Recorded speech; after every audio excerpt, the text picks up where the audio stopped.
on our own efforts, we're still in denial. We're still not facing the full reality that we are not God, but that in fact we need a spiritual experience with God who holds and contains everything. Everything is connected to Him. Step 2 is the birth of faith.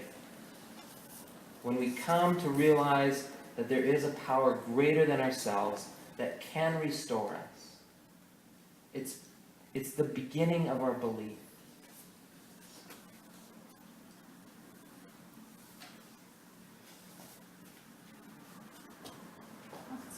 That's okay. We'll just okay. give you a minute. No problem. That's okay. All right. See you next week. Yeah. Okay? Yeah, we'd love to see you come again. Okay. So,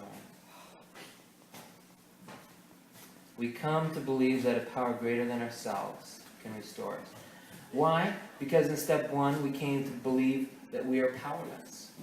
And if we're powerless, where do we get our power from? If it's not from within us, if I can't manage my crappy situation or my life, who's going to help me manage it? Who's going to come in? Where's the intervention going to be? And that's where step 2 is the birth of faith.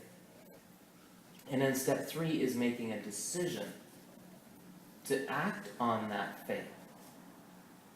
Faith without works, faith without some kind of follow-up, without some kind of action, just stays by itself. It just stays with the word faith. But to put it into motion, faith becomes alive. It's like bringing it into cinema, the IMAX cinema. It becomes three-dimensional. Faith, to really be faith, must start moving. It must be acted upon to fulfill its purpose. So there we have the most generalized outline of steps 1, 2, and 3 as a spiritual encounter, or the beginning of a spiritual movement in our lives. There's a ton of different ways to unpack these 3 steps in detail with specifics. And for tonight, I've chosen to talk about basically one of the primary scriptures that, in my opinion, reflects this idea of transformation. Be transformed by the renewing of your mind. Of your mind. Right? We're talking about transformation. How do we transform? Where does God come to us with His power, His intervention, and begin the change process in us? Be transformed by the renewing of your mind. It's going to require an act of faith, some steps. Right? And I want to tell you a little bit about the brain as an organ in your body, because it's the place to start with in terms of your steps of faith.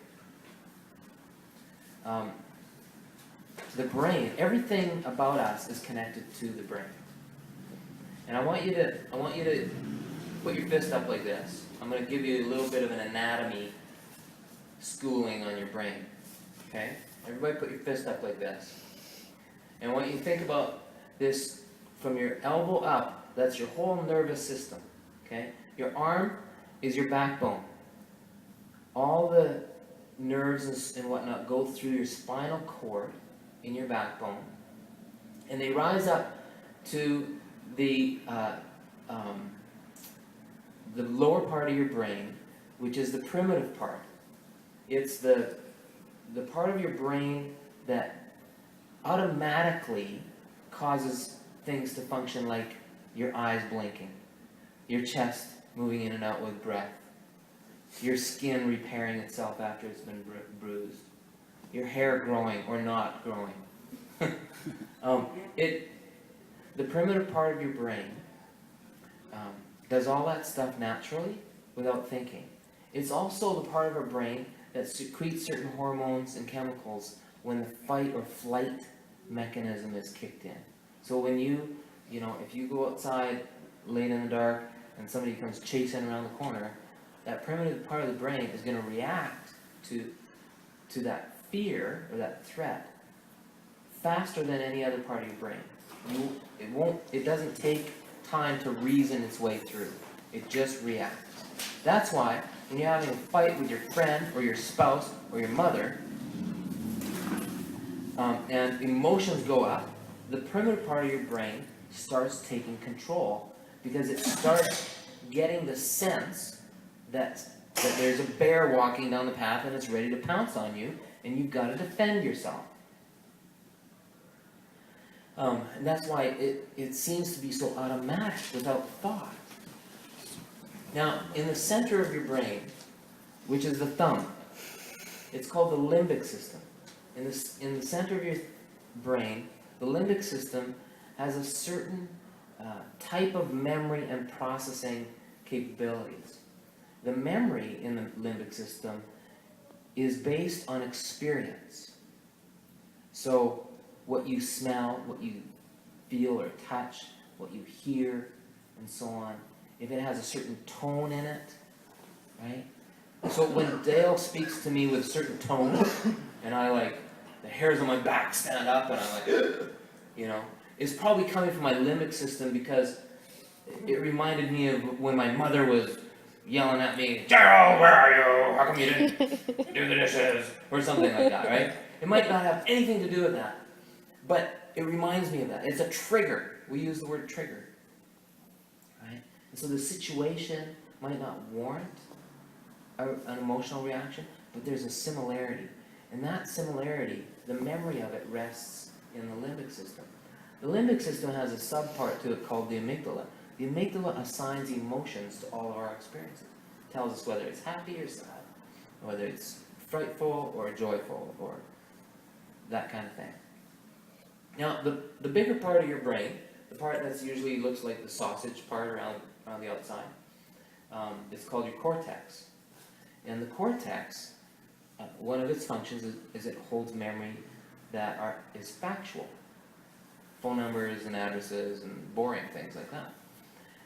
At the front, the part about the cortex that I like the most is at the very front. Think of your fingernails as the prefrontal lateral cortex. And one of your fingernails is specifically the orbital cortex. That is right behind your eyeballs, in front of your head. Neuroscientists refer to it as the command station, or the grand central station, where everything in your brain comes and connects with that part. And so I think of it, my visual for that is the NASA command station. When they send up a rocket into space, you see on TV, you see in movies, all those big screens on the walls and those banks of computers with guys sitting in front of there's 40, 50 people. That's this command center, right? That's this prefrontal lateral cortex. They're not flying the ship. They're just monitoring it and assessing it and trying to help it make decisions as it goes. The problem that we encounter, and here it's all going to come together right now. The problem that we encounter, if we imagine that command center with a spaceship shooting up to the moon, let's say, is that the pilot or the co-pilot in the spaceship is flying along and he's taken his cues from the command center, but all of a sudden something shiny happens out the window of the spaceship and he goes, "Oh, look, there's something shiny." And he steers that spaceship towards Mars instead of the moon, because he's reacting to another part of his brain. He's going, "Oh, there's something shiny. I like shiny things. Shiny things are usually pleasant and appealing, and they usually have a reward and a payoff, and so I'm going to follow that instead. To hell with the fact that I may or may not have enough fuel in the tank, or whether there's enough electricity to communicate with the command center down on Earth, or whatever. I don't really give a rip what kind of danger I put myself in right now, because I like shiny things, and that's where I'm heading." Okay? So you get what I'm saying, right? What's your shiny thing? right? You're in the spacecraft, and all of a sudden, a part of your brain disconnects from the rest, particularly the prefrontal lateral cortex and the orbital cortex, which are your discerners. They're the parts of your brain that have wisdom. On a spiritual level, that's where our discernment comes from, is from that command center. And so when Scripture says be transformed by the renewing of your mind, what I've learned I'm not a neuroscientist, okay, let's get that straight. I'm just picking up information from people who know this stuff. And what I've done with it, the way I've metabolized this information, is that when I hear Scripture saying, be transformed by the renewing of your mind, what I hear is, get back in communication with the command center. Right? You get diverted, oh my gosh, I'm going in the wrong direction. If I don't get back soon, I'm in trouble. How do I get back? How do I turn my way back?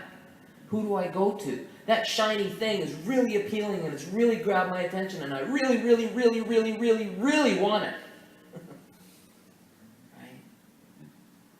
That's the hopelessness. That's the brokenness. That's the sense of my life is unmanageable. I'm off course. I need God. I need God.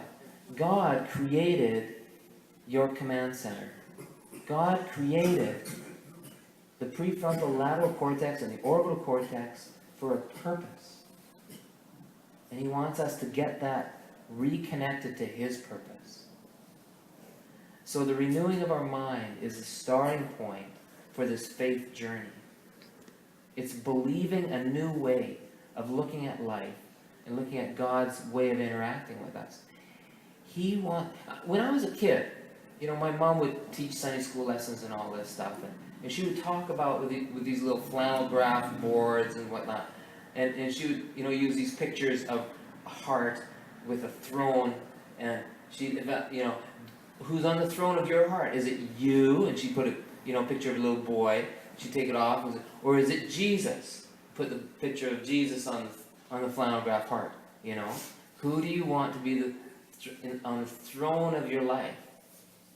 I'm just I'm telling the same story that my mom told me 50 years ago. It's just different language, right? Who's going to be operating in the command center? If we've already learned that shiny thing that takes me off course makes my life unmanageable, I need to take my hands off.